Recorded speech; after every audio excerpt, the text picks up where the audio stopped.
chicken. All right, Nathan Dead, how you guys doing out there? That's what I like to hear on a Friday night. All right, so it is my esteemed pleasure to introduce you to Summer from the Dolls of Horror podcast. We love Summer! That's right. So, the Dolls of Horror, their podcast is an awesome podcast. If you guys haven't checked it out, please do so. Summer, can you tell them where they can find your podcast at? Absolutely. You can stream our podcast on all your streaming platforms like Spotify and Apple Podcasts, as well as some others. Anchor is one of them. We're in the process of getting them all uploaded onto our YouTube channel, and we have a website, thedollsofhorror.com, where you can get even more fun content. Absolutely. We'll also be able to find this on the Fright Club Discord. Absolutely. At discord.gg/It's Fright Club. You can find Fright Club on Twitter at It's Fright Club, as well as Instagram. Absolutely. Same thing with the Dolls of Horror, Facebook, Instagram, we're all there. All right, so it is now my absolute pleasure, guys. Please put your hands together for the man behind the mask, Mr. Corey Taylor.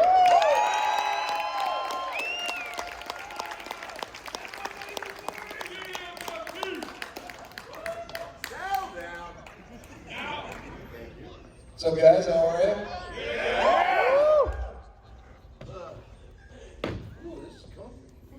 Yeah, we like to make sure that we, only bring the best. Well, yeah, I can tell.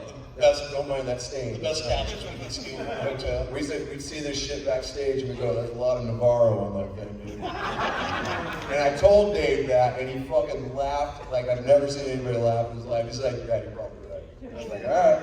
Yeah, comedians call that a John Fox. That's fucked up. All right. Okay, enough of that. You want to take off? No, I'm gonna let you do it. All right. Well, I have been a die-hard horror movie fan since I was 8 years old. Are you a horror fan, and when did that start for you? Oh, shit, yeah. I mean, Best answer. oh my God, I can't remember the first thing inside. The first real horror memory I have, and I've told this a million times, I was probably about 5, and my mom took me to see Buck Rogers. Anybody remember Buck Rogers, the satin disco sci-fi movie? Yeah, fucking weird, right? Like, it was that time like when parents were like, okay, it kind of looks like Star Wars, so we'll give it a shot. And the trailer for the original Halloween was on. And as a kid, I was so transfixed by it that I immediately didn't give a shit about Gil Gerard, whatever. I was like, I just want to see that fucking movie. And from that second on, I was a massive horror fan. Love it. I always love hearing people's horror journey. It's amazing. Well, and growing up in the 80s for the most part, I mean, that was the time. Like, that was such an upsurge in, like, not only horror, but, like, special effects. The best effects. Oh, so rad, yeah. Always a fan of practical over The CGI. beginning of Scanners alone, like, I remember me and my friends, we studied that like the Zapruder film. We just kept fucking, like, holy shit, like, it just looked so rad, you know? I use that head exploding scene as a metaphor for, I had adult braces for 3 years, and every time they tightened that shit, I felt like my head was going to explode for about 2 days, and I said, Scanners, either that or Freddy's dead. Freddy's dead. Yeah. Of all the fucking movies, really? Kids, oh, come on. Come on. But yeah, Gary. So, I guess we can stay on that whole horror genre.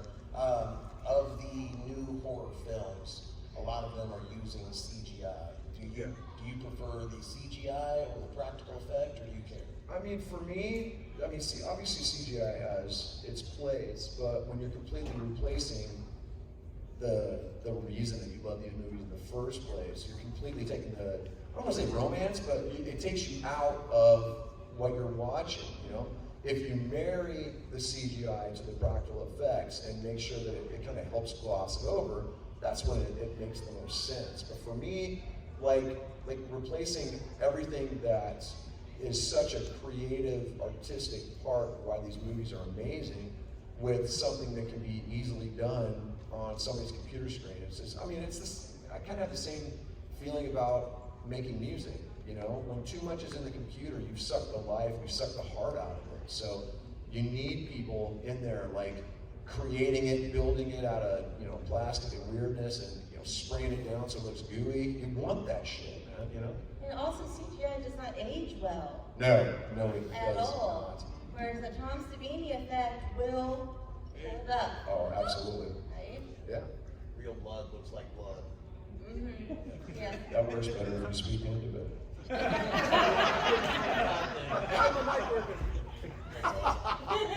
Yeah, so what happened is. Yeah. The best part of the story. And then you should have. I mean, I would love Tony, but we're like, here. That's great. Do you have a favorite new horror film? New one? Well, it's like in the last like 10 years or so. That's a great fucking question. I mean, Hereditary fucked me up. I know that a lot of people would like walk the fence on that one, but I wasn't prepared for just how disturbing that movie was. So me and the wife were laying in bed, we're like, let's put on Hereditary. It was so gnarly, and and I just remember by the time. And I hope I'm not spoiling it for anybody, but It's old enough. They haven't seen it now. That was by the time we got to this part, I was losing my mind. I was like, is she what? And Elisa was just sitting there, just going. She got those huge eyes, man. It was just like we were just like. By the time we got done with it, I just looked at her and I went, "What do we do now?" Like, that's a night killer, dude. Like you can't really get in the mood. It's like, so babe. Nothing. You can't go anywhere from there. So we just went and had bad Italian and went to bed. Yeah. And piggybacking off of that, what is your favorite older horror film from maybe your childhood or Oh, Jesus. teenage years? I mean, there's a buffet there, man. I mean, obviously, I'm a fan of the old school Trick or Treat, which is one of my favorite movies of all time. One person, thank you. I appreciate it. The life is beautiful. That's pity shit. Damn right. When I was a kid, I was telling the story at my table. When I was a kid in middle school, I was the only kid at my school who liked heavy metal and hard rock. So they called me Sammy Kerr. They called me Kerr. And I was like, thanks. He gets beat the hell out of in the movie. It's like, are you telegraphing what you're gonna do to me? That's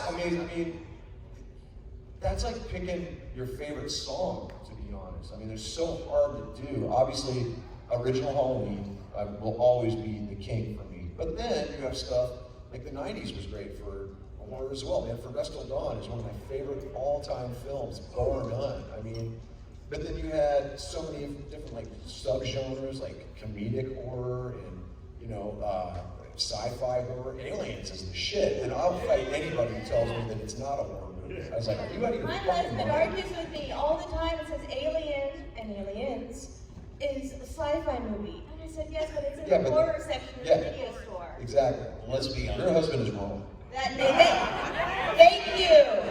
I'm recording this. You'll see it when I get Oh home. shit. Sorry. Yeah, man. He's not a big I'm man, like, is who the he? fuck is Corey Taylor by telling me I'm wrong? Aliens is just a movie about dudes who wouldn't listen to a chick. Yes. Yes. And broke protocol, by the way. They broke the rules. If they had followed the rules, everything would have been fine. I feel like I'm in the middle of a weird conversation right now. And it's not like me, my pet, Okay. like conversation. Exactly. Harry's over there like, oh, what's going on?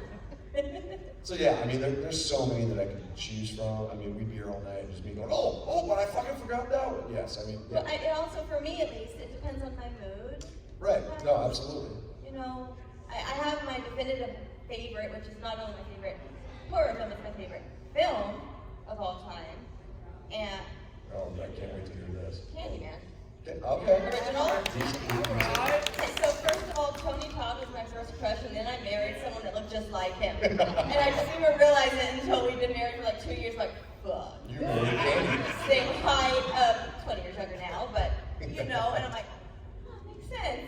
So, but it's a beautiful love story. It's a Romeo and Juliet of a horror, and it's filmed in Chicago where I live, and it's a beautiful beautifully shot film and the score. What's up? And the prick boyfriend gets it in the end. Oh yeah. Straight up. That Philip Glass score. Oh, yeah, that's a great movie. Yeah. So, anyways, here. Right, so you were talking about the Hereditary and how it's one of those movies where you just have bad time and you go to bed. I'm going to go ahead and ruin your life for 2 hours. Have you ever seen Adam Albrandt's Crossbear? No. If you want to see one of the most messed up movies you will ever see, I'm putting it above Salo, I'm putting it above, That's bold. yeah, dude, seriously. All right. Adam Albrandt's Crossbear. That dude offered $100 for anybody that could sit through the entire movie without walking out. Dude, see, that's one of those movies. Like, I don't know. It's just like some testicle stapling shit going on. Because I can only do about 10 minutes of that. You're close, but you're not quite. Oh God! All right, good. So you just want me to throw up in my hotel room? I mean, you know, it's on the calendar. We can do it at home. Well, you heard it here, folks. Yes.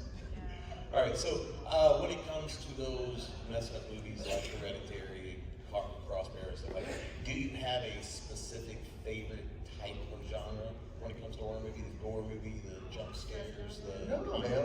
I pretty much celebrate the whole thing. You know, like to me, I mean, because there's a category for everything. There's the so bad it's good horror, the so good it's good horror. I mean, it all just, I guess it's all just depends on taste, but at the same time, to me, those are rad stories, whether it's something like Sinister, you know, Scott Derrickson, I love his work, or, you know, going back to the old school, like Wes Craven's first movies, like Last House on the Left. I remember watching that with my friends, and my friends looking at me going, dude, where did you get this movie? And it's like, it's fucking rad, right? I mean, just weird, you know? But there's so many great movies inside of horror that I don't try to cut it up too much with genre, because to me, it all fits together. Kind of like different genres of music. Do that again.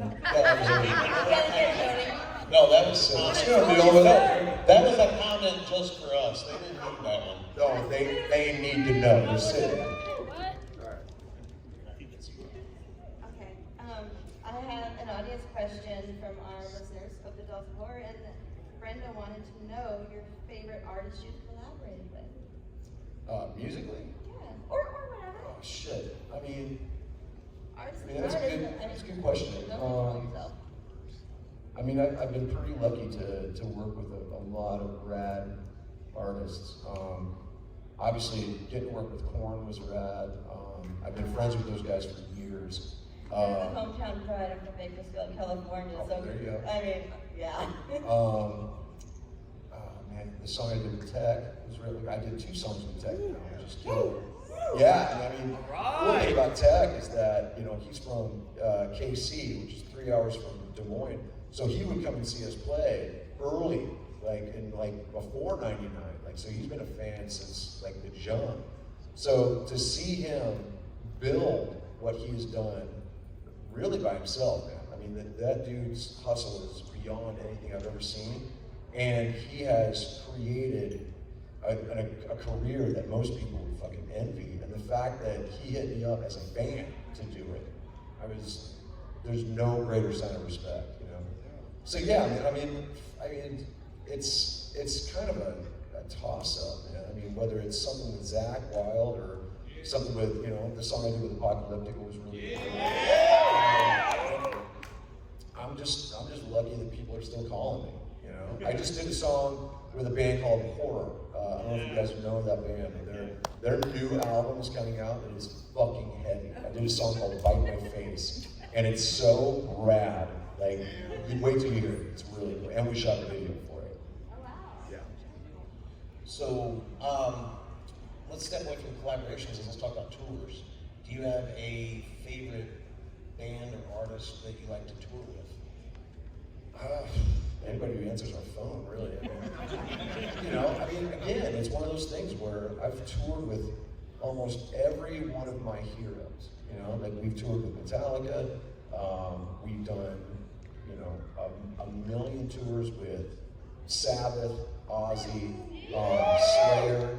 You know, I've gotten to tour with almost every band that I grew up listening to, and now we're doing tours with bands that we have inspired or are peers. You know, I mean, this next tour coming up with In This Moment and Ginger is going to be rad, and then 2 months after that, we're doing a tour with Cypress Hill and Horror. So it's like, we're just, at this point, there's really nobody that we can't tour with. Are you coming to Atlanta? I really hope so. Yeah, we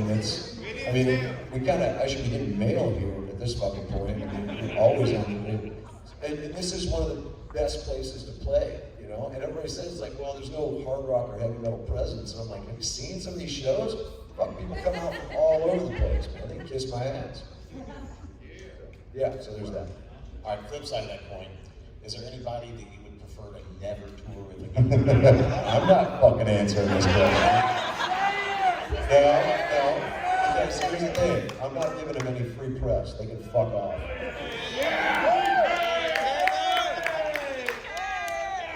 And here we are. You know what, you say one thing in a really, really long interview. Yeah, see, that's why Q&As get me in trouble. That's why oh, fuck you. You guys asked me the fucking question. I'm the one that catches the shit. Yeah, you guys don't have to worry about getting canceled. Fuck cancel.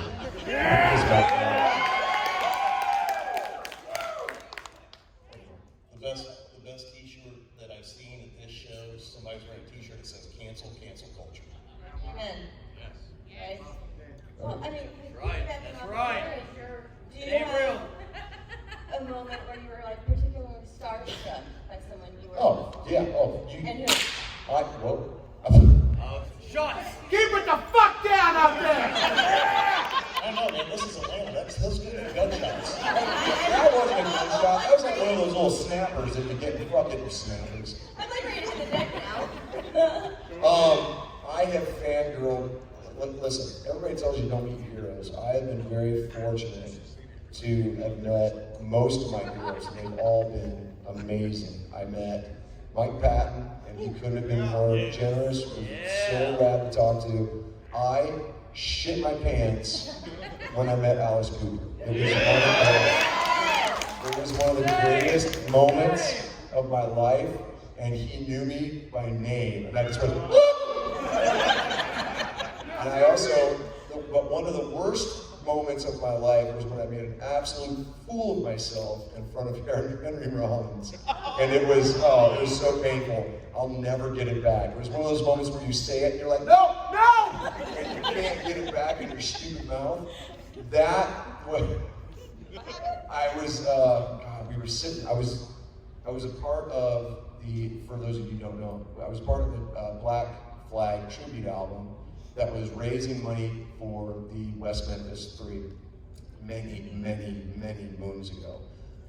So I got to do a tune with Henry and the guys from Under Superior because they were recreating Black Flag music. It was really, really rad. My best friend Denny and I are sitting, this is the first time we've met Henry, okay? We're sitting across from him eating dinner, and we're just really staring at him. Just basically like that. Now, I mean, I had super long hair, I was about 50 pounds overweight, and I'm just like, and he's eating, and he just kind of,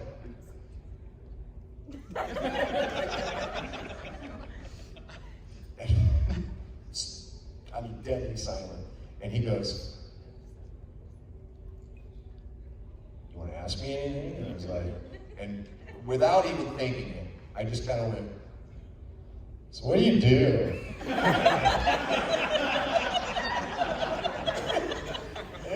I didn't try to qualify it or like anything. I just, "So what do you do?" Like a fucking dick. And he just went, and he just goes, "You're gonna have to be more specific." And Danny kind of gave me an elbow, and I just went, in your free time. And he just, all right. ask me all your questions. Just get it out of your system. And we proceeded to punish him for about an hour, just about black flag questions and shit. To this day, in the back of my head, I was going, you fucking moron. And it was just, and I don't think he's ever let me live it down, because I saw him about 8 years ago at a charity show for this charity called Drop in the Bucket. It raises money to dig wells in Africa, so the different villages can have a water source. And he was the MC. He wasn't singing, he was the MC. And as soon as he saw me, he goes, "No, you're not going to ask me any stupid questions, are you?" I'm like, that was 10 years ago. So yeah, so I've definitely had some moments where the foot can't get out of my mouth, but I still got to eat dinner with Henry Rollins, so fuck it, Yeah. Okay. Oh, he was super cool. I mean, then he took us. We went back to his house, and he showed us. He collected all of these flyers from the early 80s on of like all of the hardcore bands that he had toured with. And I mean, it was like seeing shit in the Smithsonian. We were just like, oh, like freaking out. And he was just like, oh yeah, here's this little thing from, and we were like, is that SSD? Is that SSD? I mean, just punishing him like dicks, but he was still, he opened his house and was so gracious and was like really, really cool. Yeah. You've talked about your charity work a couple of times already. Are there any charities that you are particularly passionate about? I mean, there's quite a few. I've done a lot of work with, obviously, awareness about teen suicide, and I've done a lot of work with raising money for the homeless. And, I mean, my interest kind of runs the gamut, as far as like where I try to, lend myself. But there's so many to count, like cruelty to animals. I do a lot of work like fighting that. And it's, actually my cover of Holier Than Thou that was on the blacklist that Metallica put out, part of the proceeds went to raise money for a small animal rescue in LA called Toby's Small Dog Rescue. And we were able to raise quite a bit of money for that, because so many people were getting pets during the pandemic, and then all of a sudden life came back and they couldn't take care of it anymore, so they were turning them back in. So it was important to try and make sure that these weren't going to kill shelters, and that they could actually be housed and taken care of until another family could come and do that. So we were able to raise some pretty good money for that.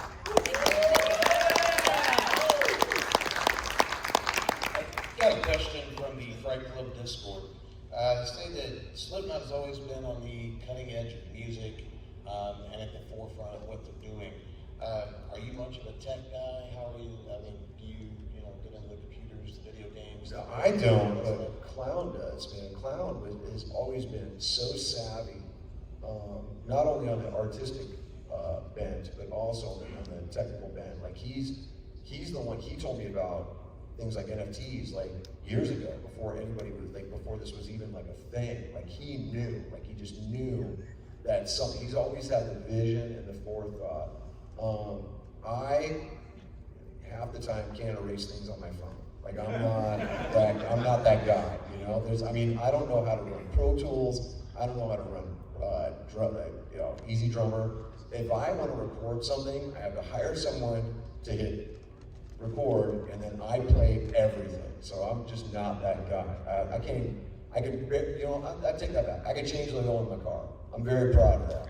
All right, but not well. Anyway. So yeah, Clown's he's the visionary, man. There's a reason that he sees so much and is able to incorporate it with Slipknot so far ahead of everything. He just I don't know. He's a very, very creative dude, and I don't think he gets nearly enough credit. Yeah. You want to throw it in the audience now? Yeah, we can. Yeah, let's do it. All right, who's got a question for us? That'd be good. All right, you in the black. Are you serious? If you said you and the mauve, I'd have been like, oh, okay. Who's wearing mauve out there? got a question for you. No, this guy, that guy right there. Yeah. Yep. What do you got there? Well, I want to thank you for coming. You've been a hero of mine for over 20-something years. I love you guys to death. If you ever need, I'll be you guys' roadie. I don't care. Sorry. Yeah, same. But, I mean, sorry, I'm trying to keep it brief. I remember when I first got my first check, I ran to the store and bought welcome to my neighborhood. I've always missed you guys by a few weeks. Every city, well, a few cities you guys were in Texas in 98, 99. Yep. And I guess my question was, when you first between the make feet era and the self-titled era, when you had the dummy mask, did Ross Robinson, was pretty brutal on you guys. Did you ever make you wear the mask while you did any recordings? We did some tracking, yeah, but it was really just the bear tracks, you know, the basic tracking, which is what we did to kind of capture the energy, especially for the drums and for the percussion and whatnot. Unfortunately, my old mask didn't lend itself for vocals, so I tried to do it with the mask on, but it was kind of getting in my mouth, and it was a weird vocal booth anyway. The whole thing smelled like death. There was a dead mouse in the vocal booth, in the wall, and we couldn't find it. Casey Chaos from Amen would cut himself while he was doing vocals, and we were doing the albums at the same time, so it reeked of dried blood. And then I, like an ass, would sing so hard that I would throw up all over the place. So now it smells like a dead person, blood, and vomit. And now I've also got the mask on, and I'm just like, it was just like, and finally Ross was like, dude, you're just gonna have to take it off, man. Like, I know you want to keep it, and I was just like, oh. I took it off, and I was like, well, now I can smell it more. Like, this is not what I was hoping for. Yeah. So we gave it a shot. We did basic tracking in them, but then we realized we were slamming so hard. Not only were the masks coming off at the time, but our headphones were. So now, like, we would just like be into it, and then all of a sudden, and it's complete silence, and all you can hear is. Just like, where'd the music go? Like, you couldn't even hear like what was going on. Like, it was crazy. You're welcome. More. All right, straight in the very, very back. Yep. Dude. That's yep. Hey, so my favorite show of yours ever was 2011 at Camp Friday in Hollywood. Oh God. And I think it was Lemmy's birthday that weekend. Yeah. Yeah, I was trying to meet you, but Lemmy saw my girl's boobs. and then Cece Carl was like watching his long story. So that was like my favorite time seeing you. But then I was also seeing you like your acoustic tour, and my stepdaughter's making us go to Charleston to see you coming up on the 26th next month. Okay. So doing tours like, Camp Ready, that small, intimate, I believe you did Dirty Deeds at that show. Yeah. Doing things like that compared to the acoustic, to the big stadium, like what's your favorite? Like, how do you That's a good question. gauge those? Because I enjoyed them all, but those Right. acoustic ones, it was House of Blues in LA and Anaheim when I saw that one. Right. And I think that was like one of the last shows there too. Yeah. Yeah, it was beautiful. But then, I'm seeing Lemmy in one thing and you're on stage, and then I'm like, what the fuck is going on? And then, the big shows that I've seen 1,000 times at different, venues and whatever. So, like, what do you like to do in those terms? Like, I mean, it's interesting. It's a great question. It all depends on what I love them all, to be honest. I mean, I'm the first to admit that I'm as surprised as anybody that anybody comes to see me play. But I also don't take it for granted. So whether I'm in a small, intimate show or I'm playing for tens of thousands of people, like you need to know that I am enjoying every second of that moment because I'm trying to live in it, So when it comes to like acoustic stuff, playing those clubs is so intimate, and it's so, like, you can almost hear a pin drop. There are times when I'm playing a song and I let a chord hang, and I can hear people breathing. Like, it's so, like, there, But then, you do a show, like, I mean, when we played Alpharetta, it was so many, Jesus Christ. The place is haunted. It's almost like you get to channel your inner Bruce Dickinson, man. Because like, to me, he's one of the greatest frontmen of all time. And the thing that always stuck out to me was, he said, he's not talking so much to the front row, but to the people way in the fucking back. So you try to fill that room, the arena, the park, you try to fill that with your voice and fill that with your life, you know? So they both have their advantages. They both have their, you know, the cons of playing a small place is you can hear when people are like, doesn't sound good tonight. And I heard it. I fucking, it's right there, and you're just like, That friendly was like, what, 200 people? Like, yeah. Really super small. Yeah, and I love that shit. Like, to me, that's when you can sometimes really feel the energy. I mean, when you're playing a massive place, you can feel it, but for the most part, it's so far away. Like, I mean, sometimes the barricade is as far as from you guys. So it's hard to have that connection. But when you're in a fucking place and you can smell somebody's breath, I mean, that's not necessarily a bad thing sometimes, but there's something so invigorating about that, man. Because like, you're breathing the same air, you know? You're singing the same shit. You can hear them hit the same fucking rad notes together, you know? So yeah, I mean, there's parts of those that I actually just love. Like, I will always love both equally. Yeah, it was just so cool seeing like Jason Bonham, and then you're there, and Mark McGrath was there, and it was just like this wild night. Yeah. And I'm just like, this is amazing. And then Lemmy fucking killed it all. You Right. know? Exactly. It was great, but I just wanted to do that. Thank you. All right, no worries, I appreciate it. Thank you. Can we get to the young man, your friend? You in the mask. Did you laugh? Oh, Yeah, you. right there. Corey Taylor made it, ladies and Look, I gentlemen. know when she says in the black, nobody says anything. The joke is already ruined with you. Like you spoiled it. I really appreciate all your music. I love Stone Sour. I love everything you've done with Slipknot, obviously. Is there any certain music video you've done with Slipknot that really stands out to you, like through the production or anything that you went through during the making of it? That stands out like As a albums? like as a favorite, like a certain music video that you shot with the band that like just really stands out above That's the a rest. good question. I mean, I tell you what, man. Anytime I make a video, I invariably, whether it's with Stone Sour or like anybody else, I always compare it to the Duality shoot. Like the Duality shoot. You guys could have been a fly on that wall, dude. First of all, we rented that house from some people who were actually doing renovation on it to begin with. So we actually said, like, listen, if you let us come in and shoot this video here, we will put this much money towards the renovation. And they were like, they threw the door open. Now, this is a house that was in the middle of like suburban West Des Moines, okay? It's very unassuming.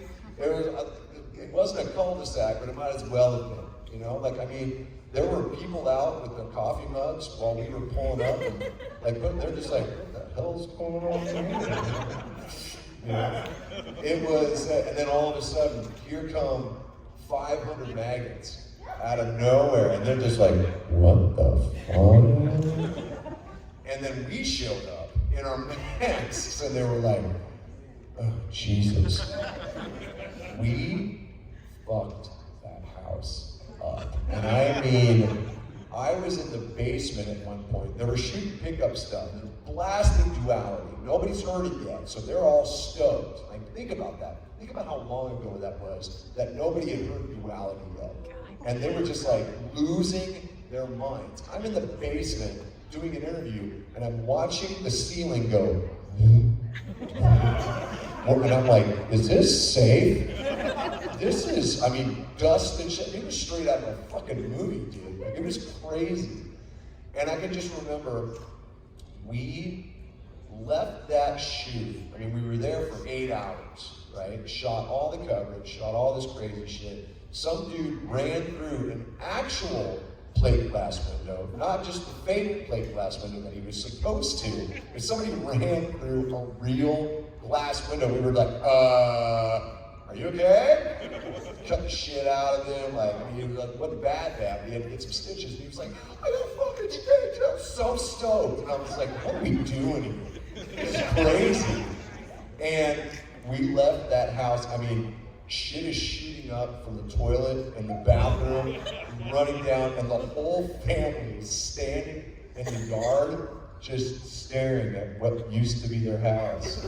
And they were just like, and they sued the label for more money. We gave it to them. I mean, technically, that's our fucking house now. Like, we should be able to just walk in and just eat dinner if we wanted to. I can just remember coming away from that video going, that was so, because we're right there, you know? Like, I can remember tasting somebody's sweat and just being like, who the hell was that? It was so intense and yet so much fun. And we were all so thrilled to be alive that nothing will ever fucking top that. Like, I mean, ever. It was just so killer, you know? And it felt so good to be there and to see the reaction to the new music, you know? Because that's always funny for me to watch people react to new music and then just start going, oh, this is fucking good. Like, it's rad. It's really cool. It's really cool to always see you put your fans in your videos. That's okay. I was looking for it. So if I could touch on his question for just a second. Okay. Vermilion Part 2. Yeah. If I could pick your brain about where that song came from, how it developed, because it's such a very powerful song. Well, I mean, it's very easy. I mean, everybody knows Vermilion, but Vermilion Part 2 is like, so Vermilion itself is about, and I don't want to ruin it for everybody, but it's essentially about a serial killer's lust. And that song, Vermilion, is about the buildup, the stalking, the darkness, and then Vermilion Part 2 is the tragedy and the sadness, because that sick fantasy will never be fulfilled, no matter what you try to do. So it's always better in your head than it is in reality. So that song really came from a melancholy spot, especially in that time in my life, realizing that no matter how hard I tried, life was never going to be exactly what I wanted it to be. But the good side of that is realizing that since I didn't have to put that much pressure on life, now I can just enjoy life, which I think a lot of people miss sometimes. Instead of always striving for Exactly. something better. And just because you strive for perfection, it doesn't mean that you will ever get it, and that's okay, because you're at least going for something that matters to you. But the downside of that is that you can drive yourself nuts because it's not perfect. But that's the thing, nothing is ever going to be perfect. So embracing the fact that maybe sometimes you come close, you will lift that stress and that pressure off of yourself. And that, to me, was the genesis for the part of that song. Yeah.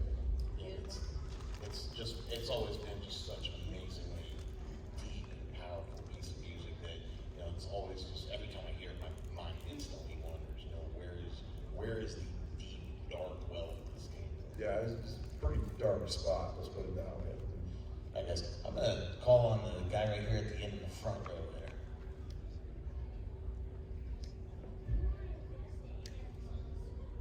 Am I going to invest in NFTs? If somebody explains them to me. Alright, so check this out. So I can absolutely take care of that for all of you guys. Was this a setup? No, actually I don't know the little guy, but that's a great question. So when we were talking about Fright Club earlier in their Discord, discord.gg/it's Fright Club, if you guys go there, they will explain everything you need to know about NFTs and help you find a safe space to learn. That's all. Are you done with your public service announcement? The more you know.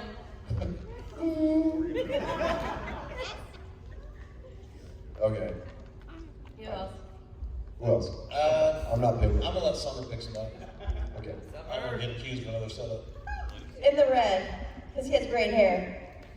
Thank you, I appreciate that. Corey, like you said earlier, you're my hero. I love everything you do, and I look forward to everything that you're gonna do. A lot of maggots know you for your jump the fuck up stunt. What was the origin of that? How did that come to fruition? That was me and Joe and Clown talking about how we could differentiate ourselves from everybody. Because I mean, think about it. Like back when we were playing shows, everybody did the circle pit. You'll circle the music and open up. Like everybody did the fucking wall of death and shit. And we were like, what can we do to be different? Like, what can we do to, leave a lasting impression where people go, fuck, I never did that before, And I don't know, I don't think we were the first to do it, but I think we were the first to do it on that scale. And it was tough. Like the first couple tours we did that, like people were just like, no, fuck you, I'm just gonna stand right here. There was a lot of that. But the great thing was that enough people got down around me that they're, all of a sudden the tough guys are like, well, what the fuck's happening here? And then all of a sudden they jump up and that shit would get housed like crazy. So they were like, okay, next time we'll do it. So there were enough people that they started to see just how much fun it was and that the fact that we were all doing it, But it took a minute. It took going around the world at least twice to really get people to see that it was about bringing people together and not about, control or anything. It was just us kind of doing something to do something different, But we were just, I think at one point, I had pitched a stupid idea to do a square pit. Yeah, and I did it at one show, and it didn't go well. Like I was like, and I spent way too much time trying to get people to do it. I was like, I want to see a fucking square pit. Find the corners. Find your corners. 4 dudes in the pit that were like. It was fucking hilarious. I'm done. This was volume 3, so we're second stage on Ozfest, right? And the band is like staring at me like, what are you doing? And I was like, so this is gonna be great. And then I was like, okay, go. And then it went like this, and then it slowly became a rhombus, and then it became an oval, and then it just became a circle pit. And I was just like, well, you try, okay? Your geometrics shit all over it, but I got to see one square pit, and that was it. And I was like, yeah, okay, fine, I'll never do it again. But I just remember those 4 dudes who were like, so invested. So yeah, it was just us trying to find something that felt like it had never been done before, something that felt like we were trying to change the ritual of it, because that's what the concerts are for us, is the ritual, It's us coming to celebrate, to throw that gnarly energy up into the air, and hopefully it never comes back down, So, of all of the Slipknot masks that you've worn, do you have any that's your particular favorite or any that you're attached to? I mean, my new one's pretty rad. The new one was, I really sat down and tried to figure out, and I worked with a guy named Connor DeLess, and he was a younger kid who was actually a fan, and I can remember laying out like traits that I wanted to see in, and like a lot of the stuff that like inspired it.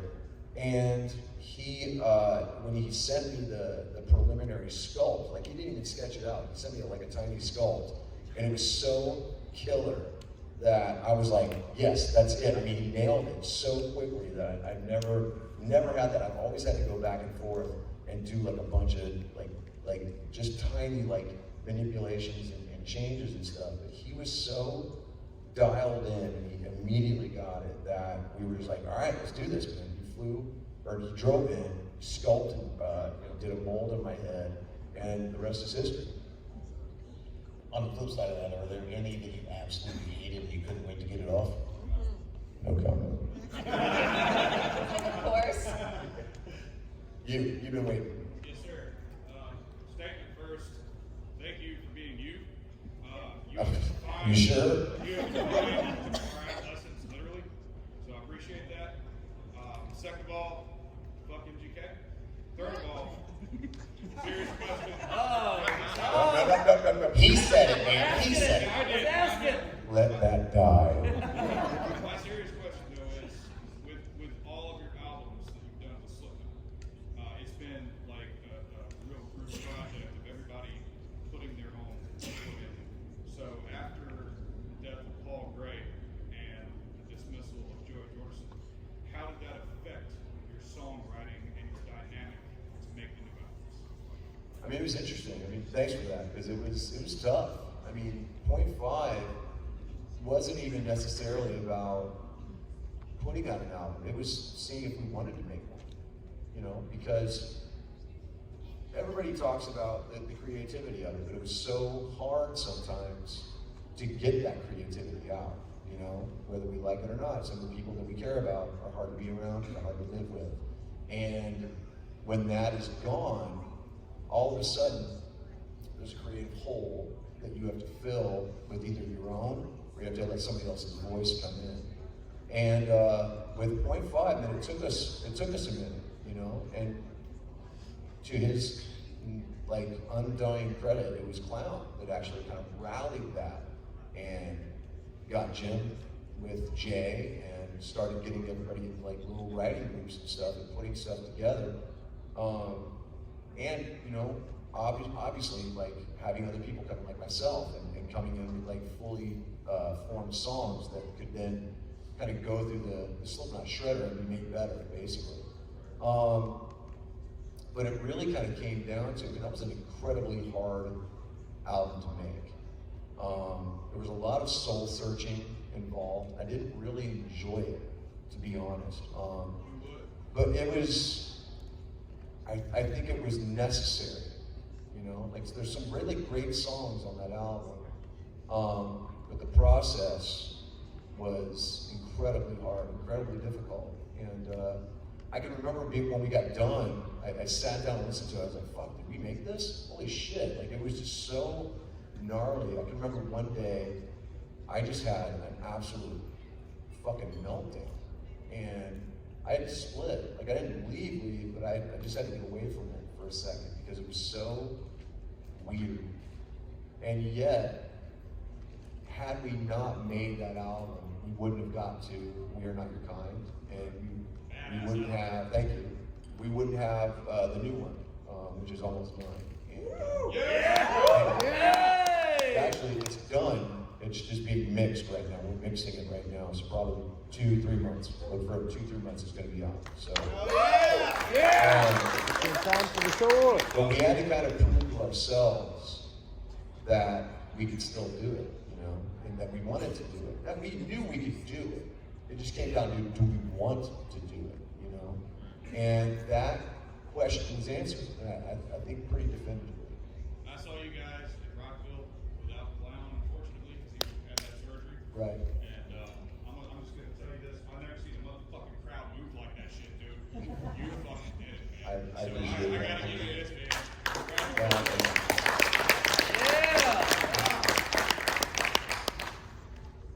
All right.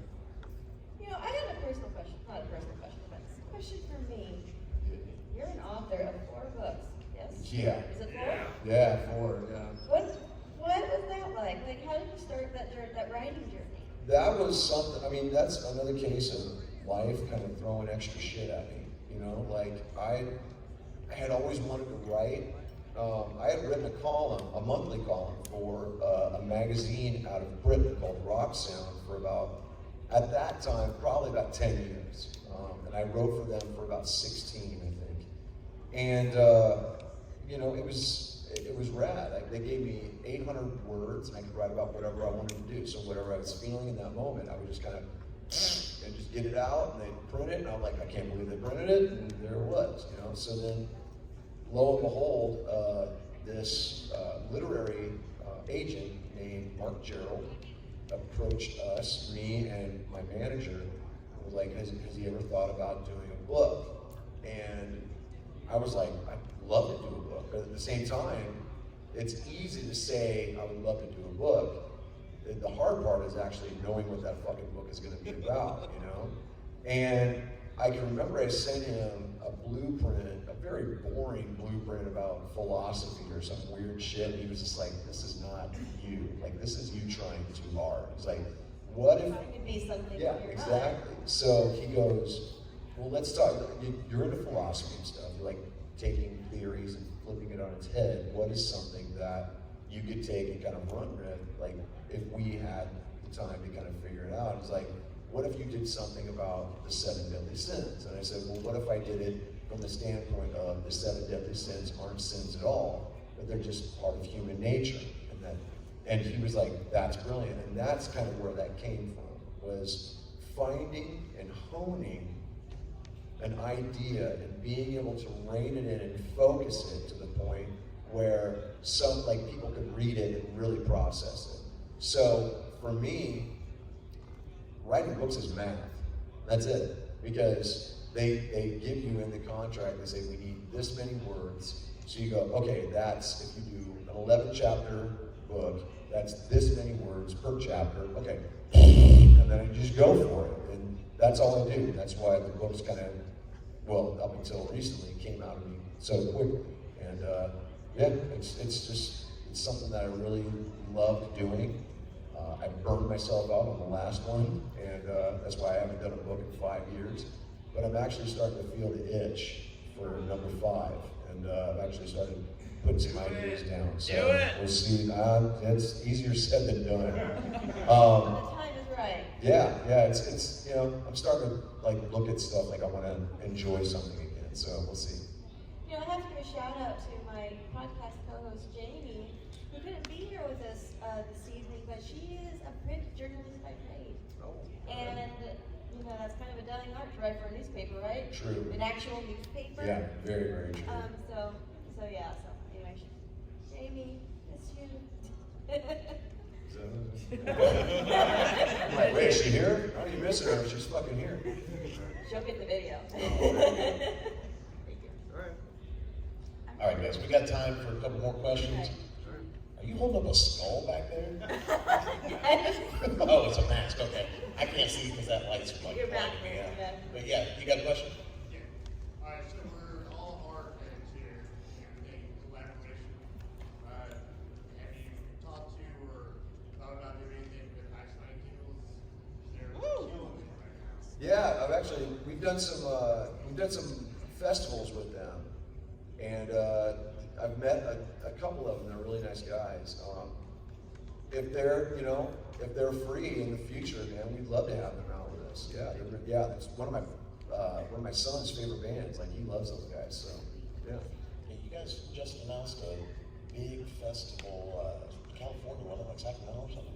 Aftershow. Yeah, it's not ours, but yeah, there's a bunch of people on that. We're on it. Zombie's on it. My son's actually on it. My wife's dance troupe is on it. Cherry Bombs. Yeah, it's gonna be rad. So, we've got one right here. This guy's the black hat right there. Yeah. You guys been very patient. So once again, thank you for existing from all of us. Yeah. Second of all, who's your favorite member of Slipknot to hang out with? Clown. Yeah! You have no idea. Clown's mind is so weird that he butchers the English language like no one I've ever seen. And I have been slowly but surely keeping a record of all of the words that he fucks up for 20 plus years. And I'm gonna make a coffee table book out of it. That's actually a book we were looking for. Oh, it's fucking genius. I'll tell you, okay, I'm gonna tell you one little story. It was the first time Slipknot was in Dallas. This was 1999. We had a day off before Ozfest 99 in Dallas. So we, being the morbid weirdos that we are, we go down to where JFK was shot immediately. We parked the fucking bus and we just wandered around Neely like nobody's business. And we, I knew the most about it, so I was kind of looking. I went to the book depository, and they have a plaque on the side of the wall. And I don't even know if it's still there. It's been a while, but I'm standing there, and I see Clown kind of coming out of my peripheral, right, just walking up, and I'm reading, there's a giant bronze plaque. It's right on the wall. And he looks at me, he looks at the plaque, and it said, now listen, it says depository right there. I mean, you could fucking look up and spell it. And it says it like 4 or 5 times on it, right? He's gonna kill me that I'm telling you guys this. And he looks at me, he looks at it, looks at me, looks at it, and he goes, so this is the book Suppository? And I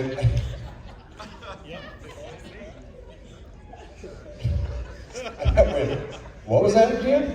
And he goes, and he knows, half the time he knows when he fucks it up, because he immediately starts smiling, and he just goes, what? It's the depository. He goes, oh yeah, same thing. I was like, it is not the same thing. If you stuck a book up there, you'd know.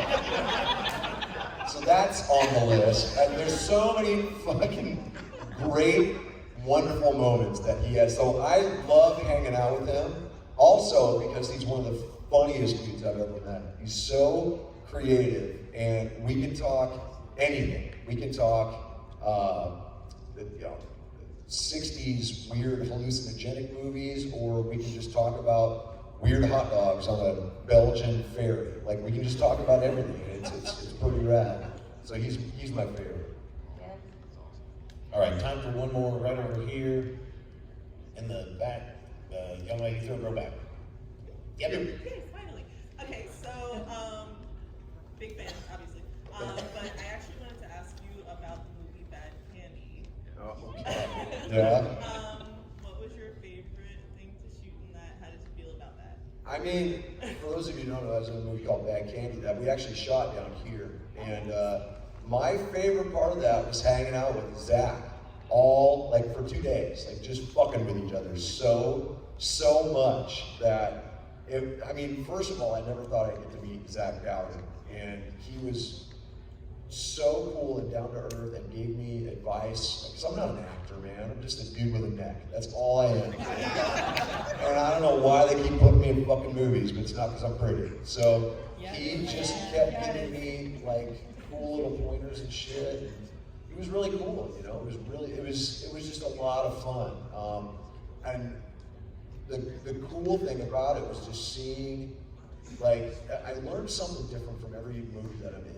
And this one, I learned about how they do fake fire, which I'd never known before. And what it was is, like, they have these glow sticks that they can program with different colors and shit. They put them down, and then they shoot above it, so it just looks like, you know, orange light coming up out of the smoke, but it's just a fucking little bar, you know? And I'm just like, well, that's cheating. Where's the real shit, you know? But it was cool. We had a lot of fun, and like I said, we just ripped each other. They were supposed to give me that Chili Willy sign, too. They never have, those fuckers. Yeah. Would I do the sequel? If they hit me up, yeah, maybe. Yeah. There you go. You're welcome. All right, everybody. Thank you very much for your time this evening. Please put your hands together for Corey motherfucking Taylor. All right. Guys, please don't forget to stop by and check out the Dolls of Horror podcast, as well as Sprite Club on Instagram and Twitter.